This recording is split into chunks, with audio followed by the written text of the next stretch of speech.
Hello students, this is जय your physics mentor.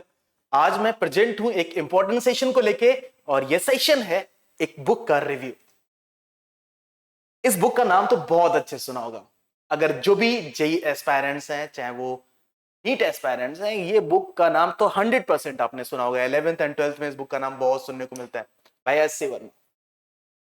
सो ये review करने का वजह है मेरे उन स्टूडेंट्स के लिए जो स्टूडेंट के बहुत सारे क्वेश्चंस होते हैं कि सर क्या इस बुक को मुझे पढ़ना चाहिए, इस क्वेश्चंस की थ्योरी इंपॉर्टेंट है, क्या मुझे इसकी थ्योरी पढ़नी चाहिए, क्या मुझे इसके एप्टीट्यूड क्वेश्चन सॉल्व करने चाहिए, सब्जेक्टिव क्वेश्चन सॉल्व करने चाहिए, या फिर मुझे केवल ऑब्जेक्टिव फोकस करना चाहिए, या फिर क्या ये बुक सच में हेल्दी है जेई एग्जाम के लिए। ऐसे बहुत सारे क्वेश्चंस और उन क्वेश्चंस का जवाब मैं इसी सेशन में आपको देने वाला हूं। हम आज चर्चा करेंगे प्लस पॉइंट्स पे और चर्चा करेंगे कि यार हम क्या ऐसा करें जिससे ये बुक हमारे लिए हेल्पफुल रहे, और कुछ चर्चाएं इसकी शॉर्टकमिंग पे भी करने वाले हैं। ठीक है, तो पहला जो पॉइंट मैंने इस पे स्टडी किया, वैसे मेरी ये स्टडी लगभग 10 से 12 साल की है। मैंने अपनी तैयारी के समय पे यानी 11th एंड 12th में इस बुक का यूज किया। उसके बाद लगभग 10 ईयर या फिर 9 ईयर की मेंटरशिप में मैंने इस बुक का लगातार यूज किया। मैंने बहुत सारे स्टूडेंट्स को ये as a reference book offer की कि प्लीज आप एज अ रेफरेंस बुक आप इसे लेके अपनी स्टडी अप्रोचेबल बना सकते हैं और बहुत अच्छे से इसका फायदा उठाया जा सकता है। सो प्लस पॉइंट पे अगर चर्चा करें तो पहला जो प्लस पॉइंट मुझे इसका लगा वो है question will not square you. इसके क्वेश्चंस आपको डरावने नहीं लगेंगे, इसके क्वेश्चंस आपको एक स्टोरी लगेगी, कहानी जैसी लगेगी, क्योंकि एस सी वर्मा जी ने इस बुक में उन्हीं क्वेश्चंस को या फिर आप बोल सकते हो उन्हीं एग्जाम्पल को सेट करने की कोशिश की है जो हमारी रियल लाइफ से रिलेट कर पाते हैं। और आपको पता है रियलिस्टिक सिचुएशन पे अगर हम काम करें या फिर रियलिस्टिक सिचुएशन को स्टडी करें तो यार हमारे लिए वो चीज समझनी, मतलब अंडरस्टैंडिंग मेंटेन करना उसके लिए बहुत ही आसान हो जाता है। मतलब question will not square you, मतलब क्वेश्चन पढ़ के आपको ऐसा नहीं लगेगा कि यार ये क्या लिखा हुआ। आपको कहीं ना कहीं एक रिलेट करती हुई सिचुएशन नजर आएंगी, उन्हीं थ्योरी से या फिर आप बोल सकते हो उसी स्टोरी से आप अपने कॉन्सेप्ट को बिल्ड कर सकते हो। तो जो पहला पॉइंट मुझे प्लस लगा वो ये है। दूसरे पॉइंट की बात करते हैं। Problem didn't require much mathematical work except some problem of kinematics। यानी इसमें जो समस्या, इनमें जो प्रॉब्लम्स दी गई हैं उसमें बहुत सारा मैथमेटिकल वर्क का रिक्वायरमेंट नहीं होता है। यहां पे फोकस किया गया है कि क्वेश्चंस को डायरेक्टली लिखा जाए और स्टूडेंट का अंडरस्टैंडिंग मेंटेन किया जाए। यहां पे बहुत ज्यादा मैथमेटिकल कैलकुलेशन का आपको यूज नहीं करना पड़ेगा। जब आप इसके क्वेश्चन सॉल्व कर रहे होंगे तो बहुत सारा कैलकुलेशन आपको नहीं करना पड़ेगा। हाँ, कुछ क्वेश्चंस ऐसे हैं जिन क्वेश्चंस पे आपको मैथमेटिकल कैलकुलेशन का रिक्वायरमेंट रह सकता है। जैसे इसमें एग्जांपल्स मैंने सेट किया है। एक क्वेश्चन है इसमें, Pollard hits test bouncer for huge 6 and problem of MP is which answer goes to magnitude at 10 raised power 463। आपको पता है इस टाइप की कैलकुलेशन आपके सामने आ सकती है। मैंने एक एग्जांपल सेट करने की कोशिश की है कि यार ये कुछ एग्जांपल्स हैं जिन एग्जांपल्स में आपको मैथमेटिकल कैलकुलेशन का रिक्वायरमेंट रहेगा, लेकिन ज्यादातर यानी 95% प्रॉब्लम्स में आपको ज्यादा मैथमेटिकल कैलकुलेशन का रिक्वायरमेंट नहीं होगा। आप केवल और केवल अपनी कॉन्सेप्ट की अंडरस्टैंडिंग को मेंटेन कर रहे होंगे हर क्वेश्चन में। अगर मैं शुरुआती एक्सरसाइज की बात करूं, शुरुआत की 8 या 10 या 15 प्रॉब्लम्स की बात करूं, तो आपको पता है कि वो प्रॉब्लम्स टू द पॉइंट्स होंगे। टू द पॉइंट्स का मतलब यह है कि आपने केवल और केवल फॉर्मूला प्लेस करके आंसर निकालना है।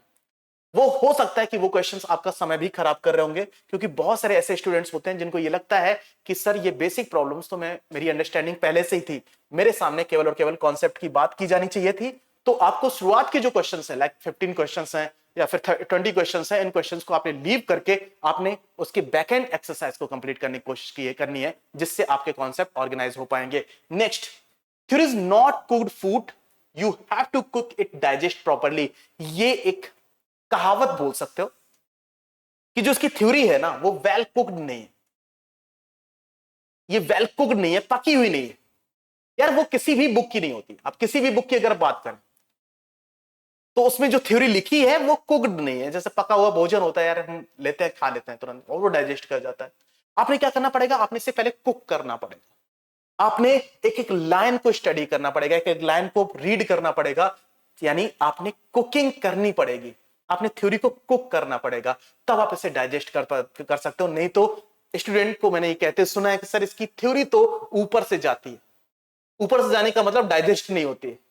तो डाइजेस्ट ना होने की वजह ही यही है कि यार आपने यहां पे मैंने ये प्लस पॉइंट रखना है कि यार ये जो थ्योरी है उससे आप कुक कर सकते हो, आप उसे पका सकते हो डाइजेस्ट करने के लिए। सो ये भी एक प्लस पॉइंट है कि ये कम से कम डाइजेस्टेबल तो है, आप इसे डाइजेस्ट तो कर सकते हो।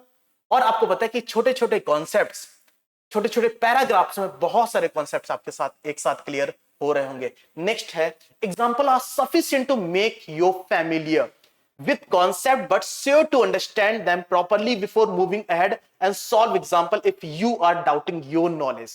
example are sufficient to make you familiar। यहां पे थ्योरी में आपको बहुत सारे ऐसे एग्जांपल्स मिलेंगे। मैंने एक एग्जांपल उसमें देखा है कंचे से रिलेटेड। मैं गांव से बिलोंग करता हूं तो यार मैंने वहां पे कंचे से रिलेटेड तो एक प्रोजेक्टाइल मोशन का क्वेश्चन कंचे से सेट किया गया है। कंचा मतलब कांच की गोली होती है, उससे सेट करने की कोशिश की है। मतलब एस सी वर्मा जी ने कहीं ना कहीं ये आपको थोड़ा सा रिलेट करने की कोशिश की है इंडियन जो गेम्स हैं उनसे, जो आप बोल सकते हो कि 10 ईयर ओल्ड या फिर आप बोल सकते हो कि 90s के टाइम पे कुछ गेम खेलते थे स्टूडेंट्स, उन गेम पे बेस्ड ही उन्होंने थ्योरी को रिलेट करने की कोशिश की है। So familiar with concept but sure to understand them properly. अगर आप इसका अंडरस्टैंडिंग मेंटेन करना चाहते हो तो आपने सबसे पहले एग्जांपल्स को करने की कोशिश करनी है। आपने सबसे पहले उन कॉन्सेप्ट को या फिर उन एग्जांपल्स को एक लेआउट तैयार करना है उन एग्जांपल्स का, और उस लेआउट के थ्रू आप चीजें समझ सकते हो। ठीक है, सो ये कुछ प्लस पॉइंट्स हैं जिन प्लस पॉइंट पे हम बात करते हैं एस सी वर्मा की बुक को लेके। और ये बुक उन स्टूडेंट के लिए और हेल्पफुल होगी जो स्टूडेंट शुरुआत कर रहे हैं, कॉन्सेप्ट की शुरुआत कर रहे हैं, कॉन्सेप्ट की अंडरस्टैंडिंग की शुरुआत कर रहे हैं कि यार हमें मुझे बेसिक फिजिक्स सीखना है। तो आप इसके क्वेश्चन से डायरेक्ट स्टार्ट कर सकते हो और आपको पता है बेसिक आपको आइडिया लग जाएगा क्वेश्चन की अंडरस्टैंडिंग को लेके। इसके बाद मैं शॉर्ट कमिंग की बात कर लेता हूं। Theory is not that classified और डीप। यहां पे जो थ्योरी आपको देखने को मिलेगी वो बहुत ज्यादा क्लासिफाइड नहीं है, क्लासिफाइड एंड डीप नहीं है। मतलब थ्योरी को आप बोल सकते हो कंप्रीहेंसिव ऑर्डर में लिखा गया। लेकिन वो जो कंप्रीहेंसिव ऑर्डर है इसको भी मैं कहीं ना कहीं प्लस पॉइंट ही कहूंगा। वो जो कंप्रीहेंसिव ऑर्डर है उस ऑर्डर से आप बहुत सारे कॉन्सेप्ट को डायरेक्ट अंडरस्टैंड, मतलब बहुत सारे कॉन्सेप्ट एक पैराग्राफ में आपको मिल जाएंगे। तो आपने कुक करना पड़ेगा, उस थ्योरी को आपने कुक करना पड़ेगा, तभी वो डाइजेस्ट हो सकती है, नहीं तो वो ऊपर से जाएगी, बार बार ऊपर से जा रही है। ठीक है, तो ये एक शॉर्ट कमिंग में लिखा theory is not that classified. बहुत ज्यादा इसे ब्रीफ नहीं किया गया है, इसको बहुत ज्यादा डीप एनालाइज नहीं किया गया है। हाँ, इसके अगर मैं एक्सरसाइज की बात करता हूं, इसके मैं शॉर्ट आंसर टाइप क्वेश्चंस की बात करता हूं, या फिर मैं जो ऑब्जेक्टिव टाइप क्वेश्चंस उनकी बात करता हूं, तो नो डाउट बहुत शानदार क्वेश्चंस बनाए गए जो आपके कॉन्सेप्ट को, आपके दिमाग को ओपन करने में हेल्प करते हैं। नेक्स्ट है many problems are just formula based and could waste your time. मैंने अभी कुछ देर पहले ही बात कही भी कि बहुत सारे क्वेश्चंस, यानी शुरुआती 10 से 15 क्वेश्चन एक्सरसाइज में 10 से 15 क्वेश्चंस ऐसे क्वेश्चन सोचे हैं जो डायरेक्ट फॉर्मूला बेस्ड है, वहां पे कॉन्सेप्ट का रिक्वायरमेंट नहीं है बिल्कुल भी, लेकिन फिर भी वो क्वेश्चंस वहां पे रखे गए हैं, उन स्टूडेंट के लिए रखे गए हैं जो स्टूडेंट बिल्कुल बेसिक से स्टार्ट कर रहे हैं। तो मैं ये कहूंगा जो स्टूडेंट फिजिक्स स्टार्ट कर रहे हैं, यानी तैयारी करनी उन्होंने स्टार्ट की है, तो वो शुरुआत कर सकते हैं शुरुआती एक्सरसाइज से, शुरुआती क्वेश्चन से। लेकिन जिनकी अंडरस्टैंडिंग फिजिक्स से मेंटेन्ड है वो स्टार्ट करें 15 या 20 क्वेश्चंस के बाद, बिकॉज ऑफ वहां पे आपको कुछ चैलेंजिंग क्वेश्चंस, कुछ ऐसे क्वेश्चंस मिलने वाले हैं जो आपके कॉन्सेप्ट को बियॉन्ड योर थॉट लेके जा सकते हैं। So many problems are just formula based and could waste your time, आपके समय को खराब कर सकते हैं, दैट्स व्हाई आप उन्हें लीव करके चले। तो ये मैं इसका शॉर्ट कमिंग, मतलब इसकी जो कमियां हैं उसके बारे में बता सकता हूं। नेक्स्ट है volume 2 book is not as good as volume 1। मेरी प्रीवियस 12 ईयर एनालिसिस ये बात कहती है कि मैं वॉल्यूम 1 जो बुक है, volume 2 book is not good as volume 1, यानी वॉल्यूम 1 जो है वो बेटर देन वॉल्यूम 2 है। वैसे तो ये दोनों बुक्स बहुत शानदार है, बट मैं कंपैरेटिवली अगर इस बात की करूं तो यहां पे मुझे वॉल्यूम 1 बेहद पसंद है। वॉल्यूम 2 एक अच्छी बुक मैं नहीं कहता हूं, क्योंकि मेरे ये रिव्यू है और रिव्यू प्लस माइनस दोनों होते हैं, दैट्स व्हाई मैं माइनस पे भी चर्चा करने वाला हूं। तो जो स्टूडेंट पढ़ाई कर रहे हैं वो अपने थॉट, अपने विचारों के अनुसार इस बुक को लेके चले। हाँ, मेरे जो आइडियाज हैं, जो मेरे 12 ईयर एनालिसिस है या मैंने जो रिपोर्ट रेडी की उसके आधार पे मैं कुछ वर्ड कह रहा हूं, वो ये not even a bit challenging और creative, reason are not describe well, maybe Varma sir just try to write it in short length only, highly sad block by volume backed by volume 2, है ना। उन्होंने बहुत short करने की कोशिश की, यहां पे मैंने इसे डिस्क्राइब, इसका रीजन डिस्क्राइब नहीं किया, मैंने इसे जस्ट एक मैसेज टाइप दिया है कि ये वॉल्यूम 2 जो है वो थोड़ी कंप्रेस्ड ऑर्डर में लिखी गई है, दैट्स वाई इसे मैं क्लासिफाइड बुक नहीं कह सकता हूं। So problem contain only about 1% of diversity of problems in JEE physics, your interest could die soon. यानी यहां पे जो क्वेश्चंस आपको दिए गए वो क्वेश्चन लिमिटेड कॉन्सेप्ट को कवर करते हैं। अगर मैं जेईई एडवांस की बात करूं तो वहां पे और बहुत सारे कॉन्सेप्ट की रिक्वायरमेंट होती है स्टडी के लिए। तो अगर आप अपनी अप्रोच को स्ट्रांग करना चाहते हो तो मुझे लगता है कि ये एज अ रेफरेंस बुक, यानी आप इनिशिएशन अपने बेसिक कॉन्सेप्ट को क्लियर करने के लिए तो इस बुक को आप यूज कर सकते हैं। लेकिन अगर मैं जेईई की बात करूं तो जेईई के लिए बहुत ज्यादा डाइवर्सिफिकेशन की रिक्वायरमेंट होती है क्वेश्चन का अंडरस्टैंडिंग मेंटेन करने के लिए या फिर क्वेश्चन को फर्दर जेईई एडवांस लेवल पे सॉल्व करने के लिए। तो ये बुक आपके लिए थोड़ा सा कम फील कराएगी, मतलब कुछ समय बाद आपका कॉन्सेप्ट में कमी महसूस होने लगी जाएगा, आपको लगेगा कि मेरे पास बहुत कम कॉन्सेप्ट हैं जिनके बिहाफ पे मैं बहुत सारे और क्वेश्चन सॉल्व कर पाऊं। तो यहां पे आपको कॉन्सेप्ट एक लिमिटेड ऑर्डर में ही मिलने वाले हैं, उसी लिमिटेड ऑर्डर को ही ध्यान में रखने, बेसिक फिजिक्स को आप कवर कर सकते हो। लेकिन जेईई एडवांस की अगर बात करें तो जेईई एडवांस के लिए और कुछ रेफरेंस बुक्स का आप यूज करेंगे, मैं और भी बुक्स का रिव्यू करूंगा जिन बुक्स के बेसिस पे, जिनके बुक्स के रिव्यू के बेसिस पे आप अपनी तैयारी को कंटिन्यू कर सकते हो। नेक्स्ट है not updated resulting in losing market cap. Not updated resulting, basically यहां पे मैं ये कहना चाहता हूं कि आपको बार बार रीप्रिंट मिल रहा है, ये अपडेटेड वर्जन नहीं मिल रहा है।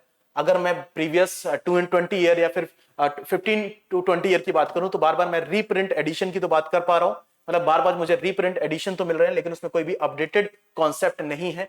हाँ, ये मैं एक बोल सकता हूं शॉर्टकमिंग्स है, उन पॉइंट्स में मैंने चर्चा की, कुछ बुलेट पॉइंट्स में मैं चर्चा कर रहा हूं। अगर मैं कुछ फैक्ट्स की बात करूं एस.सी. वर्मा बुक को लेके, तो S C. Verma also copy some questions from book of Russian writers. बहुत सारे क्वेश्चंस इन्होंने रशियन राइटर बुक से कॉपी किए हैं, लेकिन आपको इसके बिहाफ पे जज नहीं करना चाहिए। So don't discard to buy any book because they copy question just focus on what you want. Actually इनका फोकस होता है कि यार आपकी रिक्वायरमेंट क्या है। अगर इन्होंने कॉपी किए भी हैं तो उससे हमें इसे डिस्कार्ड नहीं करना चाहिए, क्योंकि मुझे लगता है कि ये एक ऑब्जर्वेशन है, उन्होंने स्टूडेंट को ऑब्जर्व करके इन क्वेश्चन को कॉपी करके वहां पे प्लेस किया है। ठीक है, नेक्स्ट है एडवाइस मैं आपको देना चाहता हूं, if you are weak in physics and newbie in JEE world and struggling with the many option then go for it. मतलब अगर आप जेईई की दुनिया में नए हैं, जेईई की तैयारी की आपने शुरुआत की है, तो आपके लिए बुक बहुत शानदार बुक होने वाली है।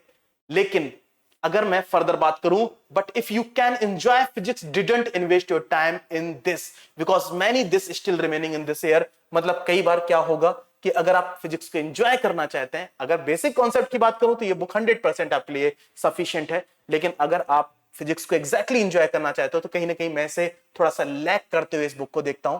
ठीक है, सो ये कुछ पॉइंट्स थे, कुछ बुलेट पॉइंट्स थे जिन पे मैंने चर्चा की और शायद मुझे लगता है कि आपके लिए 100% हेल्पफुल होने वाले हैं। तो ये एक बेसिक रिव्यू था इस बुक का। वैसे मैं क्लासरूम में और सारे प्रोग्राम्स में बहुत सारे बुक्स का रिव्यू करता रहता हूं, जो मैं ऑब्जर्व करता हूं अपनी प्रीवियस एनालिसिस से, उसको मैं यहां पे प्लेस करता हूं।